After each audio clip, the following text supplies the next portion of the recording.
Bienvenidos a Cruce de Palabras por Telesur. Soy Luis Hernández Navarro y hoy estamos en el estudio con dos periodistas todoterreno, Aldavi Olvera y Daliria Oropesa, que acaban de ser víctimas de una agresión por parte de un grupo presumiblemente perteneciente al crimen organizado cuando cubrían la campaña electoral de María de Jesús Patricio, vocera del Consejo Indígena de Gobierno. Aldavi y Daliri, muchas gracias por estar con nosotros aquí en este Cruce de Palabras. Gracias, Luis. Ustedes han estado cubriendo la campaña de María de Jesús Patricio ya desde hace rato. ¿De dónde venían cuando se produjo esa agresión? Pues, antes que nada, agradecerte por el espacio, a tu auditorio. Nosotros veníamos de Santa María Ostula. Como aquí en México se ha hecho notar, hay pueblos originarios que se organizan últimamente de manera autónoma en su seguridad para poder hacer frente a los embates tanto del Estado como del crimen organizado. Santa María Ostula es un pueblo que ha sufrido diversos ataques a lo largo de su historia, algunos muy lamentables, levantones, desapariciones, asesinatos.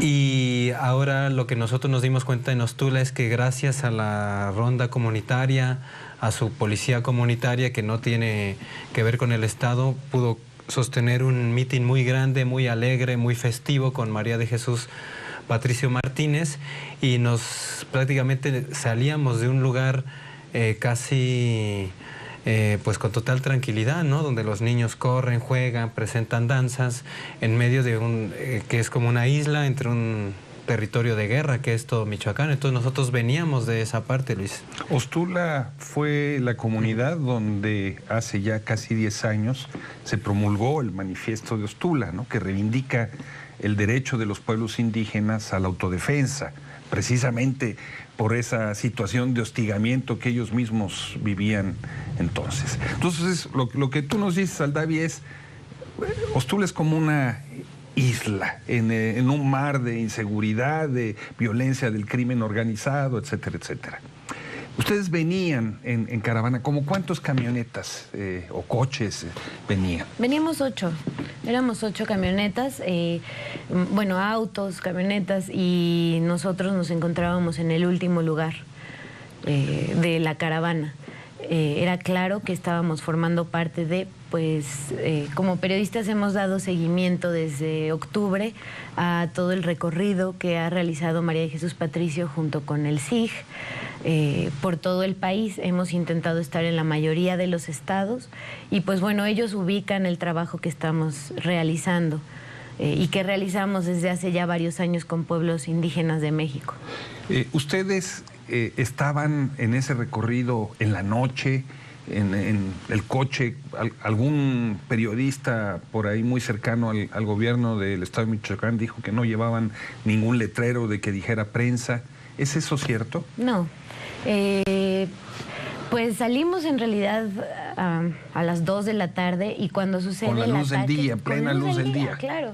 Y también el ataque fue en plena luz del día. O sea, eran cerca de las 5:30 de la tarde cuando una camioneta se me emparejó. Yo venía manejando, venían mis 2 compañeros acompañándome, Aldavi y también Cristian Rodríguez, que es un periodista de Jalisco. Se me emparejaron en plena luz del día y se cerraron. Primero me ordenaron que nos detuviéramos y después se cerraron y me obligaron a detenerme, primero a frenar y alejarme de la caravana y luego a orillarme en un lugar en donde era terracería, ni siquiera era una isla para estacionarnos. Nos amenazaron en ese momento señalando con las armas al auto y pues bueno, eso fue justamente después de salir del letrero que decía gracias por venir a Tepalcatepec, ¿no? Nosotros íbamos rumbo a Paracho, que es la siguiente parada de la caravana. Tepalcatepec es el municipio donde surgió las autodefensas, donde es el famoso doctor Mireles, pero donde también hay grupos de narcotráfico operando con mucha beligerancia, ¿no? Exactamente. Hay Justo veníamos de esta zona segura de Ostula, donde a mí me parece que Ostula hizo una especie de segundo manifiesto de Ostula, como diciendo, nuestra seguridad nos ha traído esto, que es una tranquilidad del pueblo a pesar de que sigue el asedio, eso hay que ponerlo. Y de este lado está ya la meseta, ¿no? Purépecha, donde están pueblos como Cherán, que también tienen rondas comunitarias. Entonces, que acaba de recibir una agresión salvaje porque una de sus integrantes, ¿no? Lupita, acaba de ser asesinada. Asesinada a menos de una semana del ataque que sufrimos nosotros, ¿no? Antes. Entonces, nosotros veníamos por esta parte y Tepalcatepec ahorita es territorio de disputa. Las autodefensas, algunas fueron cooptadas por el Estado, otras siguen resistiendo, algunas se coordinan con Ostula, otras no sabemos qué son. Y justo en este terreno de guerra donde parece que no existe el gobierno de Michoacán, es donde se da este ataque, ¿no? O al menos ellos hacen notar que no existen. Ahí opera un grupo que se llama Los Viagra, que fueron durante muchos tiempo fueron aliados del gobierno federal, ¿no? El gobierno federal los metió a una policía que formó, ¿no? Y que fueron claves en la lucha en contra de otro cártel, el de los famosos Caballeros Templarios, ¿no? ¿Y ellos iban armados cuando el grupo que los detuvo ustedes? Sí, claro, iban con armas largas. E incluso parecía que estuvieran uniformados. Llevaban todos pantalón negro, chaleco antibalas, una gorra con un escudo que, si bien no recordamos, decía Michoacán, ¿no? Yo creo haber visto, o sea, entre todo la escena, que fue bastante violenta, pero ellos no nos golpearon, pero sí tenían muy claro como el mensaje. Su modo de operar a mí me sorprendió como bastante, y el haber estado uniformados de esa manera, y tenían un escudo en las gorras, ¿no? No era un escudo como de algún cártel o alguna estrella rara o algo así, era un escudo de México. Tú nos decías, Daliri, que te orillaron al camino y salieron. Claro. ¿Qué sucedió a continuación? Fueron directamente por las cámaras. Nos pidieron las cámaras nada más. Cabe mencionar que antes en el recorrido habíamos visto varias camionetas raras con gente rara, y veníamos también nosotros documentando la cuestión que estamos hablando sobre, pues sobre todo el despojo a los pueblos a través de los campos de aguacate, de limón, que están claramente a pie de carretera. Entonces, notaron las cámaras y fue por lo que nos detuvieron, nos exigieron que nos detuviéramos, que les diéramos las cámaras, y cuando ya estábamos entregándolas también nos dijeron los celulares. Entonces no nos quedó de otra, mis compañeros los bajaron del auto, a mi compañero Cristian le apuntaron en el estómago con un arma, fue cuando entregamos todo y nos fuimos. Logramos rescatar un celular. ¿A ti te bajaron, David? Sí, cuando hacen que Daliri se orille, bajan, yo recuerdo a 3 sicarios. Uno era el que comandaba, que es el que me ordenó a mí bajar. Cuando me bajo, lo primero que dicen son las cámaras, fue lo primero, ¿no? Después de decir que nos orilláramos, fue bájense, y lo que pidieron fueron las cámaras y los celulares, ¿no? O sea, no les pidieron las carteras. Cuando uno lo asaltan le dicen la cartera, ¿no? Aquí no. Sí, y las versiones como de un robo o de un asalto se me hacen absurdas. O sea, si te asaltan como de otra manera y van por otras cosas, ¿no? Revisan qué traes en la cajuela y viene todo, incluso hasta el carro, ¿no? Pero aquí fue que estos grupos de poder, estos grupos que prácticamente manejan el despojo en la región, no quieren ser exhibidos, no quieren que se sepa qué están haciendo, qué está pasando en el lugar que controlan, y que amenazan a los pueblos originarios que tienen sus policías comunitarias. Entonces, a mí me bajaron, más bien me bajé, ¿no? O sea, en el escenario en el que estaba planteado, la prioridad era salir de ahí, para mí. Entonces, había que bajarse y entregar como el material, ¿no? Y eso fue lo que hicimos. En algún momento Cristian como les quiso mostrar que no había fotos de ellos, pero no les importó, fueron por las cámaras e inmediatamente después nos dejaron ir. Después ¿Y les dijeron algo? ¿Les hicieron alguna advertencia de algún tipo? Nos amenazaron y nos dijeron ya al final que pues que no lloráramos, que nos había ido bien, ¿no? Cabrones, bueno, nos dijeron palabras muy groseras todo el tiempo, ¿no? Pero sí fueron muy amenazantes. ¿Cuántos eran ellos? 5. Eran como 5. 5. Todos en una camioneta y todos con armas. Sí, en una camioneta gris, era CRB, se veía prácticamente nueva, un modelo bastante nuevo, sí. Y cuando eso sucedió, ¿cómo pudieron ustedes comunicar lo que había pasado? Logramos rescatar, no entregamos, más bien Cristian no encontró su celular al momento de que lo pidieron, y traíamos también pues una cámara que logramos esconder, ¿no? Al final nada más nos quitaron 2 cámaras y 2 celulares, y fue cuando Cristian hizo la llamada de inmediato a las personas del Congreso Nacional Indígena para que nos esperaran y poder explicarles lo que pasó. ¿Les parece si hacemos aquí una pequeña pausa y al continuar nos siguen narrando qué pasos han dado? Claro. Los invitamos a que continúen con nosotros en este muy conmovedor y dramático cruce de palabras. Volvemos.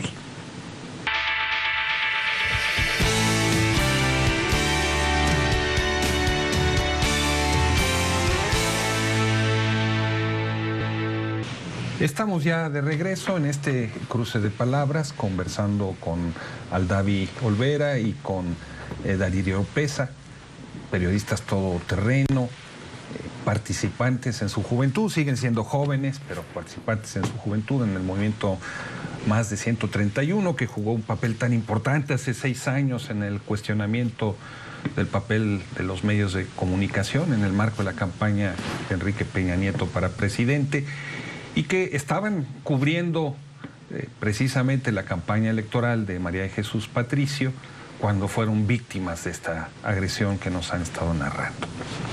¿Por qué cubrir la campaña de María de Jesús Patricio? ¿Cómo la explicarían ustedes, digamos, para alguien que no tiene muchos antecedentes y que lo que escucha es sobre el PAN, sobre el PRI, sobre López Obrador, etcétera, etcétera? Justo precisamente por eso.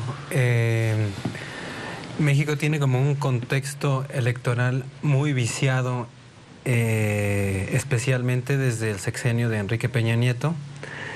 Si bien tuvo una alternancia, en el 2000 fue bastante triste lo que ocurrió después. Prácticamente se abre un escenario de guerra en México. Entonces, en este escenario de guerra, donde los partidos políticos están cada uno buscando pues ganar la presidencia, surge un conjunto de pueblos indígenas que de una manera distinta, sin dedazo, como se dice en México, deciden ponerse de acuerdo para lanzar una iniciativa para conformar una estructura amplia para los pueblos originarios de México y luego hablarle a la sociedad civil nacional e internacional. Eso es importante decirlo. Estos pueblos deciden elegir a una vocera, no candidata, vocera, que es María de Jesús Patricio Martínez. La iniciativa surge públicamente en octubre del 2016, cuando el Congreso Nacional Indígena cumple aniversario, su 20 aniversario, y justo lo importante es que yo creo que es de la única persona que aspira a una candidatura en México que no te está pidiendo tu voto, sino que te está invitando a organizarte de una manera distinta. Entonces, eso es lo que a nosotros nos llamó la atención para empezar a hacer como este recorrido y para acompañar la voz que ella da. A mí en lo personal es una experiencia de esperanza, es una experiencia de que se puede hacer otro tipo de política que no necesariamente es la democracia representativa, es abrir una brecha en el modo de ejercer la política y los derechos que tenemos como personas en este país. Y también a mí me parece, ya viéndolo un poco más en perspectiva, un proceso histórico que no tiene, digamos, no hay nada parecido a esta propuesta que es gobernar a través de un consejo, no de una sola persona, y un consejo que asigna una vocera. No hay ningún modelo político en el mundo que se parezca y que es muy propio de los pueblos indígenas y que es un modo en el que han ellos podido sobrevivir ante pues las constantes ataques, colonización, despojo, racismo, que han sufrido por más de 500 años y que, bueno, nos vemos envueltos en esto. Es mostrar que se puede hacer otro tipo de política y que puede haber un mundo que es otro mundo, como dirían los zapatistas, en donde quepan todos los mundos posibles. ¿Qué hubiera pasado si una agresión como la que sufrieron ustedes se hubiera producido en la campaña de José Antonio Meade, o de Ricardo Anaya, o de Andrés Manuel López Obrador? Yo voy a decir algo quizás muy atrevido en eso, pero yo creo que no es posible que eso suceda por las clases de alianzas que tienen principalmente Meade y Anaya, ¿no?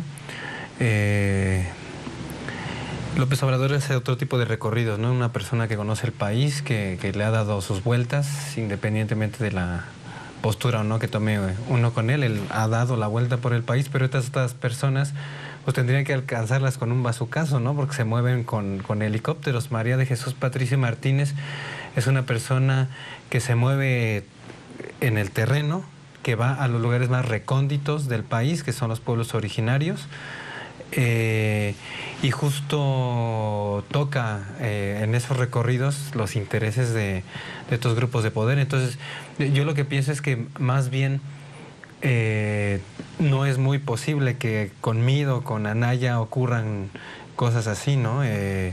Sabemos que México tiene un narcoestado, ¿no? Entonces, como esta es una propuesta distinta que denuncia eso, pues yo creo que los ataques más bien vendrían hacia este lado, no hacia ellos. La agresión que sufrieron ustedes, ¿creen que fue una casualidad? ¿Creen que fue algo planeado? ¿Y por qué piensan una cosa o la otra? Yo creo que no es casualidad. Venimos de un lugar en donde está la seguridad y hay está cierta libertad, a un lugar en donde es la disputa entre cárteles y el gobierno. Entonces, venimos en el marco de una caravana. Aunque decimos prensa en nuestro auto, pues somos parte del seguimiento. Entonces, eso no se puede dejar de lado. Que somos un grupo de personas que estamos viajando juntos y que además pues estamos en un contexto político muy claro, ¿no? Que es el de una denuncia que hace María de Jesús Patricio, que ha recogido la voz de los pueblos no solamente en Michoacán, sino a lo largo del territorio mexicano. Y es precisamente lo que está denunciando y lo que los pueblos le han dicho que son sus dolores, que el narcotráfico y pues con el solapado por el gobierno han despojado a los pueblos no nada más de su territorio, sino de su identidad, de sus costumbres. Vemos cómo los jóvenes indígenas a veces no tienen opciones para elegir y dicen, pues o soy halcón o soy un empresario empobrecido, porque eso es a lo que te orillan. Una persona empobrecida por el sistema, entonces se van por esta vía y eso ha sido parte también de la división y de la falta de participación y cohesión de los pueblos indígenas. Bueno, ustedes entonces vivieron lo que los pueblos indígenas viven cotidianamente, como hemos visto. Y los periodistas, o sea, de alguna manera se cruzaron las dos cosas, ¿no? Los dos sectores en México, junto con las mujeres, de los más atacados, de los más lastimados en nuestro país. Los pueblos indígenas sufren esta desaparición, pero también nosotros, quienes hacemos periodismo en México, estamos en riesgo total, ¿no? Los casos de la compañera Miroslava en Chihuahua, Rubén en Veracruz y en Ciudad de México. O sea, hay tantas cosas que nos han pasado, tanto que yo creo que les da miedo que hagamos nuestro trabajo a ciertos sectores del poder principalmente, que fue un cruce, ¿no? Un cruce, una caravana con una candidata que no invita como a en cuestión de lo mero electoral, y un modo de hacer periodismo crítico, que pone como el dedo en estos sectores del poder. Entonces, de alguna manera, yo creo que sí es un mensaje contra la prensa y con quien se atreva a hacer esta clase de trabajos, ¿no? Porque una cosa es como de repente sacas una que otra notita, y otra cosa es seguir lo que tienen que vivir los pueblos cuando hacen esta clase de recorridos, ¿no? ¿Qué dijeron las autoridades ante la agresión? ¿Presentaron ustedes alguna demanda de tipo legal? Sí, una demanda penal. Nos tomaron la declaración en el Ministerio Público de Uruapan. Esto, tal cual lo describimos, fue lo que denunciamos.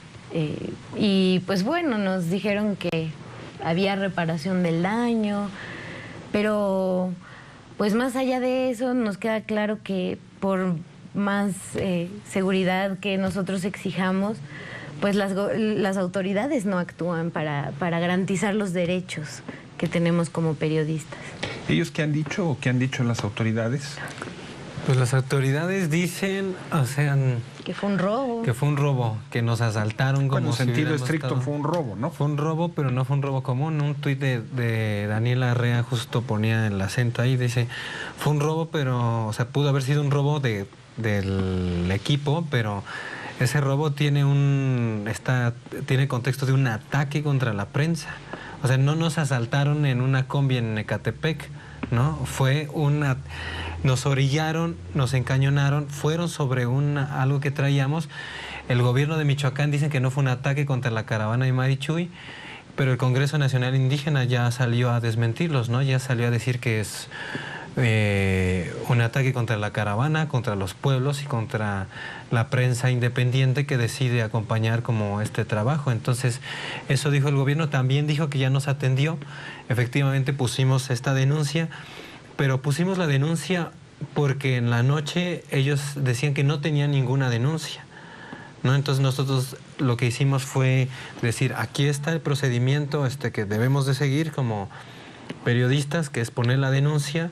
Nos hablaron una reparación del daño, pero yo quisiera que nos dijeran, o sea, la gran reparación del daño sería que dejen de asesinar a nuestros compañeros, ¿no? El gobernador del estado, Silvano Aureoles, que viene de las filas del Partido de la Revolución Democrática, se ha caracterizado por la mano dura, ¿no? Tú lo has cubierto al Davi, ¿no? Reprimió salvajemente a comunidades como Calzoncin, ¿no? Claro. Tú hiciste reportajes sobre eso, y está todo lo que se ha hecho en Cherán, el hostigamiento. ¿Ustedes ven alguna participación del gobierno del estado en esto?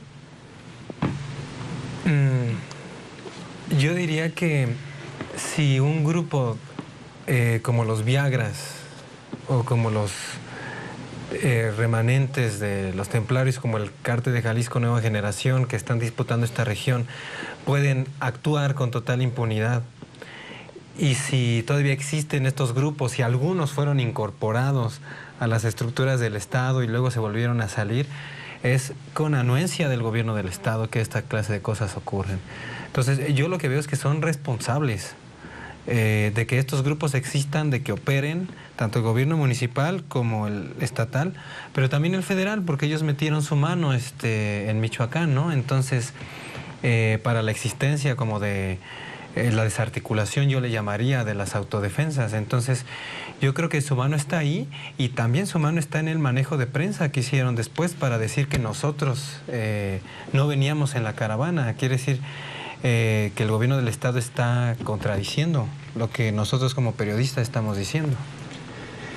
¿Sienten ustedes algún temor por lo que pueda sucederles a raíz de esta denuncia? Yo creo que es precisamente lo que quieren, que sintamos miedo, que no hagamos nuestro trabajo, pero creo que esto a mí en lo personal me lleva a hacer este seguimiento a esta propuesta de esperanza con mucho más corazón. Ahora esto me anima a seguir, digamos, con la cobertura, acompañando el proceso de esta candidatura. Se logre o no se logre, creo que más allá de eso lo importante es el ejemplo que están dando y la palabra que están recogiendo y lo que están tejiendo a ras de suelo con los pueblos indígenas. Daliri, Aldavi, muchísimas gracias por estar con nosotros en este Cruce de Palabras. Y a ustedes, amigos, amigas, muchas gracias por su amable asistencia. Ya saben, los esperamos la próxima semana aquí por Telesur.